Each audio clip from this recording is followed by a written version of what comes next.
de esta mañana, que es lesión renal aguda post-contraste.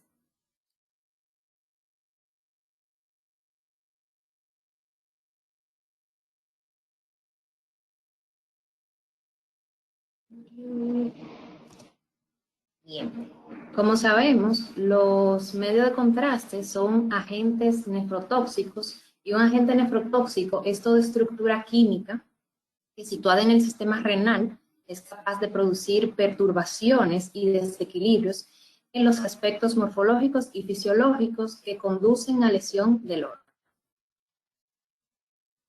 Un agente de contraste es una sustancia que se une para realizar estructuras o fluidos corporales para imágenes médicas. Los medios de contraste tienen una baja lipofilia, baja unión de proteínas plasmáticas y mínima biotransformación. Se equilibran rápidamente a través de las membranas capilares y tienen volúmenes de distribución equivalentes a los del volumen del líquido extracelular. En los pacientes con una función renal normal, el medio de contraste se excreta con el primer paso glomerular. La disminución de su concentración plasmática ocurre en dos partes, en una fase de distribución y una fase de eliminación. En los pacientes con insuficiencia renal, de per se, los valores de aclaramiento renal, obviamente, están disminuidos. Entonces, por ejemplo, en un paciente sano, se va a eliminar en aproximadamente 2 horas el 50% de un agente de contraste. Mientras que en un paciente con insuficiencia renal grave, tarda de 16 a 84 horas. La lesión renal aguda, que ocurre poco después de la administración de material de contraste yodado, puede o no estar relacionada causalmente con el material de contraste. Utilizamos el término de AQI asociada al contraste para referirnos a lesión renal que se produce poco después de la administración de contraste yodado y que puede o no ser causada directamente por el material de contraste. Y AQI inducida por contraste, que anteriormente se le denominaba nefropatía inducida por contraste, es un término específico que se refiere al subconjunto de AQI postcontraste que puede estar relacionado con la administración de material de contraste. Y esta exposición solo puede juzgarse después de una evaluación clínica profunda para otras posibles causas de lesión renal aguda. Esto es porque se han visto muchos casos de lesión renal aguda que después de la administración de contraste pueden estar relacionadas con exposiciones nefrotóxicas coincidentes, por ejemplo, que al momento de administrarse el material de contraste también existe en el paciente una situación de hipovolemia, disfunción cardíaca o infección.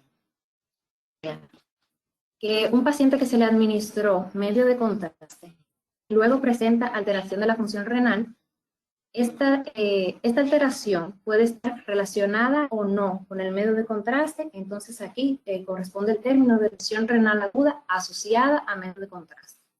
Hasta que el paciente sea evaluado y se descarten todas las probables causas de su lesión renal aguda, entonces ya hablaríamos de una AQI inducida por contraste. La incidencia de nefropatía inducida por contraste varía mucho, de acuerdo con los estudios que se tomen como referencia. Varía por las diferentes definiciones utilizadas, por los medios de contraste utilizados, por los procedimientos a los cuales los pacientes sean sometidos, además de los factores de riesgos individuales de cada paciente. Esta constituye la tercera causa de lesión renal aguda intrahospitalaria. En pacientes sin riesgo se da entre un 0 a un 5% y en pacientes con riesgos de un 10 a un 27%. Los procedimientos que más se asocian a AQI inducida por contraste son la angiografía coronaria, siendo la más frecuente la angiografía de urgencia que la electiva. Esto puede estar relacionado con el mayor volumen de contraste utilizado en estos procedimientos intervencionistas y la inestabilidad hemodinámica del paciente que se asocia con el infarto agudo del miocardio. El riesgo de actos contraste ya en estudios como la tomografía computarizada es mínimo. Los mejores datos relacionados con la nefrotoxicidad de los medios de contraste provienen de modelos animales. Los estudios muestran evidencia de necrosis tubular aguda y que las dos principales teorías por la que se dice que esto pasa es por vasoconstricción renal, que resulta en hipoxia medular, posiblemente mediada por efectos de viscosidad y por alteraciones en el óxido nítrico, endotelina o adenosina. Y la segunda teoría es que la necrosis tubular aguda es un resultado directo de los efectos citotóxicos de los agentes de contraste en las células tubulares. En comparación con otros tipos de necrosis tubular aguda, como la isquémica, la lesión renal aguda inducida por contraste suele caracterizarse por una recuperación relativamente rápida de la función renal.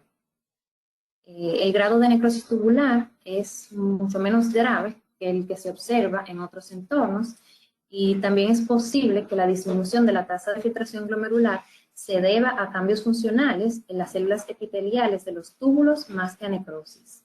Este fenómeno puede deberse a la redistribución de las proteínas de transporte de membrana desde la membrana vasolateral a la luminal. Además, es posible que factores prerrenales contribuyan a la patogenia. Esta posibilidad se sugiere por la observación de un FeNA menor de 1% en pacientes con AKI inducida por medio de contraste, y esta característica es típica de la fisiología prerrenal. En cuanto a los factores de riesgo, podemos mencionar dentro de los que están relacionados con el paciente: enfermedad renal crónica, falla cardíaca, falla hepática, hipovolemia, inestabilidad hemodinámica, anemia, edad avanzada, un síndrome metabólico, hiperglucemia, el uso de hígados. Y dentro de los factores relacionados con el procedimiento, tenemos la dosis, que se ha demostrado que pequeñas dosis de 125 mililitros del medio de contraste suele ser seguro, aunque no lo exenta del todo. Se han utilizado con seguridad cantidades muy pequeñas de contraste, de menos de 10 mililitros, para evaluación de las fístulas arteriovenosas de los pacientes. Sin embargo, en pacientes que son diabéticos, que tienen una concentración sérica de creatinina mayor de 5 miligramos, el simple uso de, aunque sean 20 a 30 cc de contraste, ya pone al paciente en riesgo. También el tipo de contraste va a influir mucho en el desarrollo de una AKI inducida, el acceso, si se le pone venoso o arterial. Se ha estudiado que la vía venosa es menos propensa al desarrollo, y también si el medio de contraste va a ser para uso diagnóstico o terapéutico.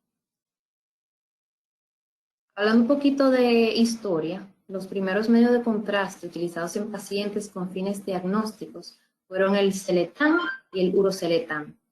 Estos son metil-yodopiridina y yodopiridina acetato sódico. Estos dos contrastes iónicos fueron empleados por Zwick y von Lichtenberg para la realización de las primeras urografías endovenosas en humanos, y fueron presentados en el 9º Congreso Alemán de Urología en el 1929. Las moléculas fueron desarrolladas por Binz y Rath en Berlín como parte del desarrollo de moléculas con arsénico para la curación de sífilis y otras enfermedades infecciosas. Los contrastes pueden ser iónicos o aniónicos y tienen una variabilidad osmolar. Tenemos los agentes osmolares bajos, que tienen una osmolaridad de 500 a 850 miliosmol, que esta es más baja en comparación con los que son hiperosmolares, pero aún sigue siendo alta para el plasma. Ejemplos de estos, dentro de los no iónicos, están el ioxol, ioversol y el iopamidol. Y de los iónicos tenemos el ioxalato.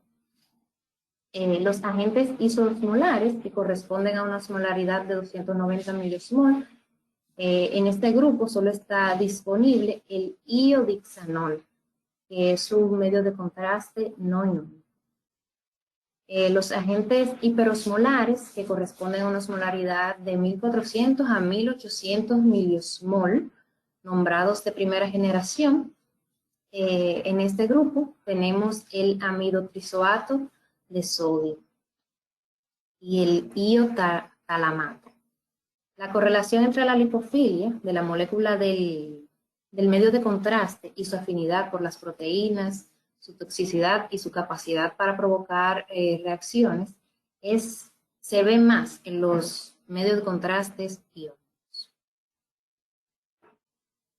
Las principales manifestaciones clínicas de la lesión renal aguda inducida por medios de contraste incluyen un aumento de la creatinina sérica, que generalmente se observa dentro de las 24 a 48 horas luego de la exposición al contraste y que suele ser leve.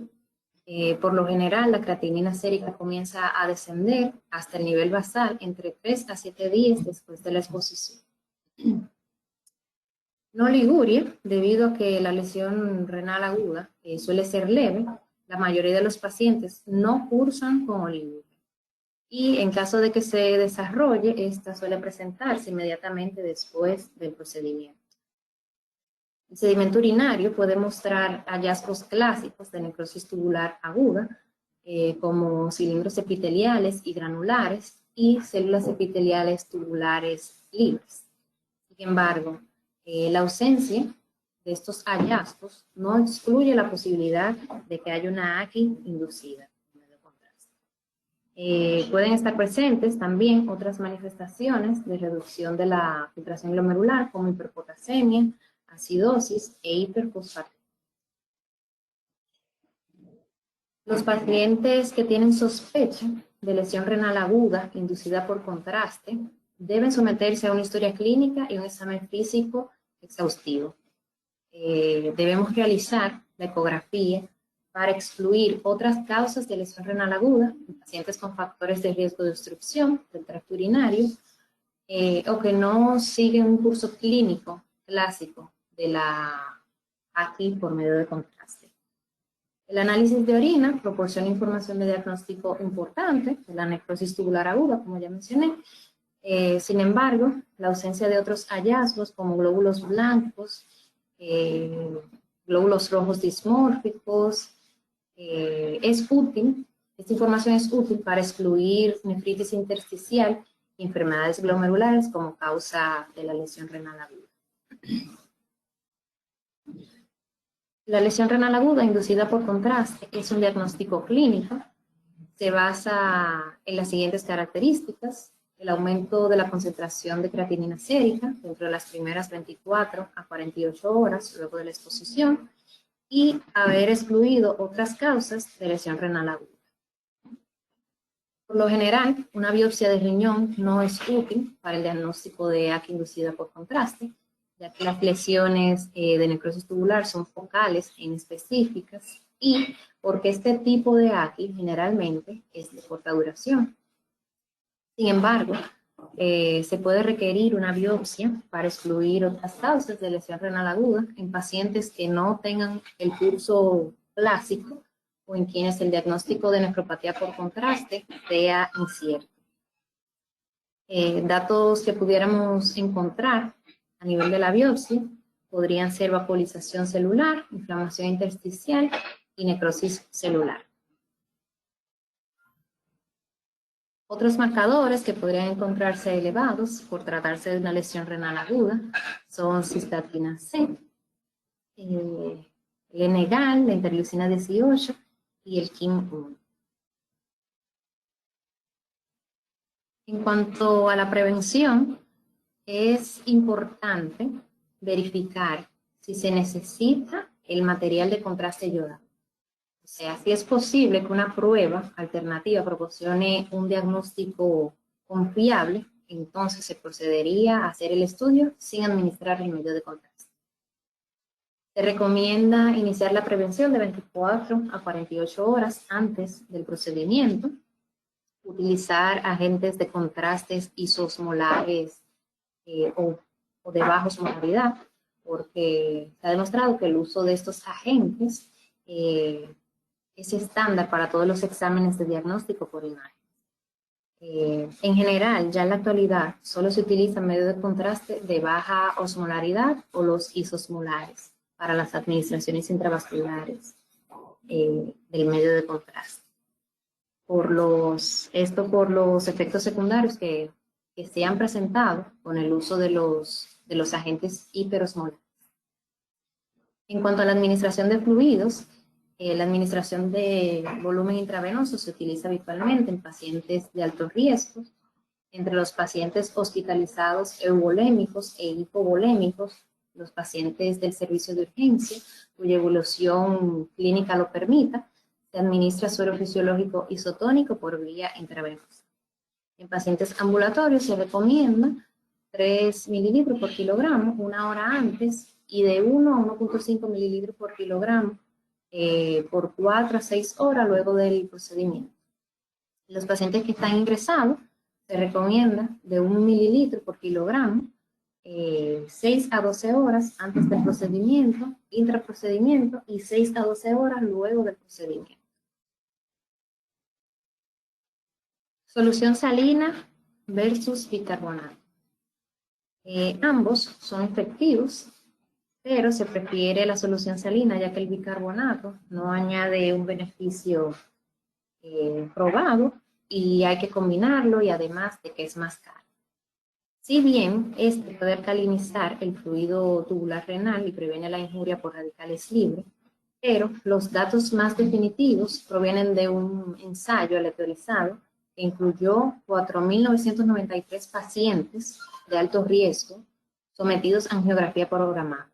Los pacientes fueron asignados para recibir bicarbonato de sodio al 1.26% o cloruro de sodio al 0.9% y acetilcisteína oral o cápsulas de placebo o dosis de placebo.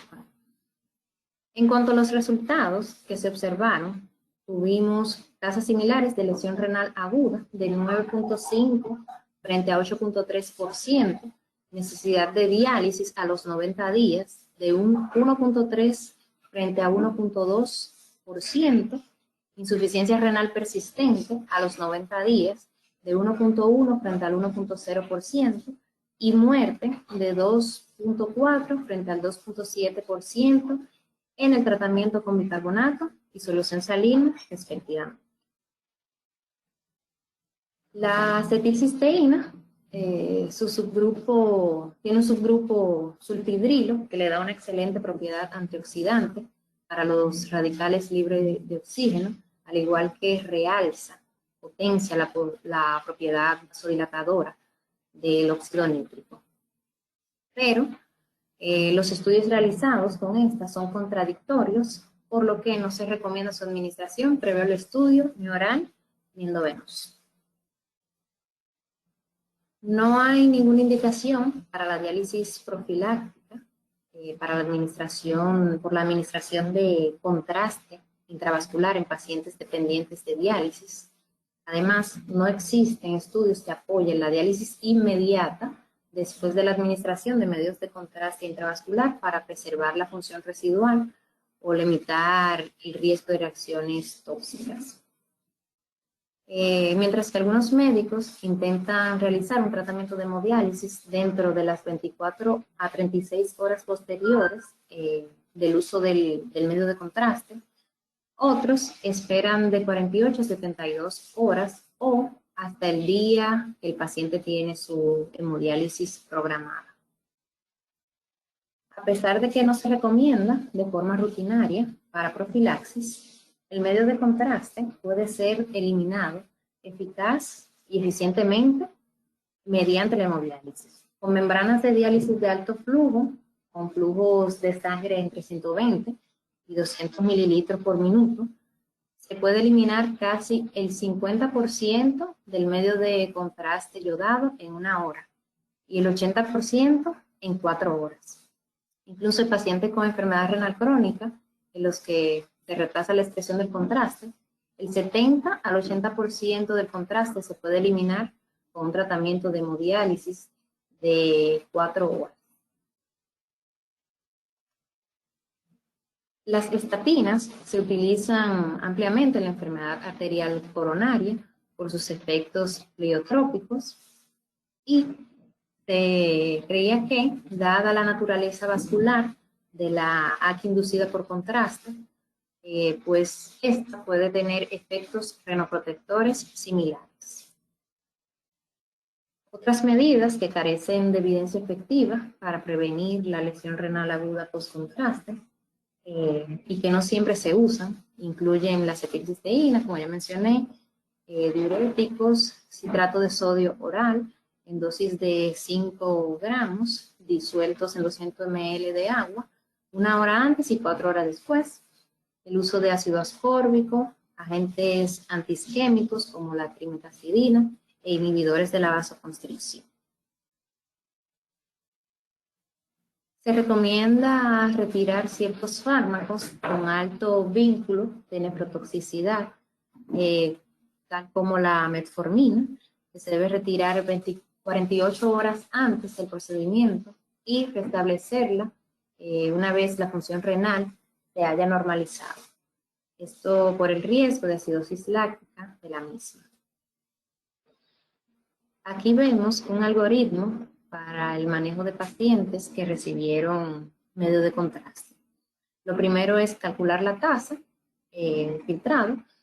Si está mayor de 60, pues iniciar o continuar estatinas, suspender AINES y otros nefrotóxicos y medir la creatinina sérica antes del estudio y 24 a 96 horas después.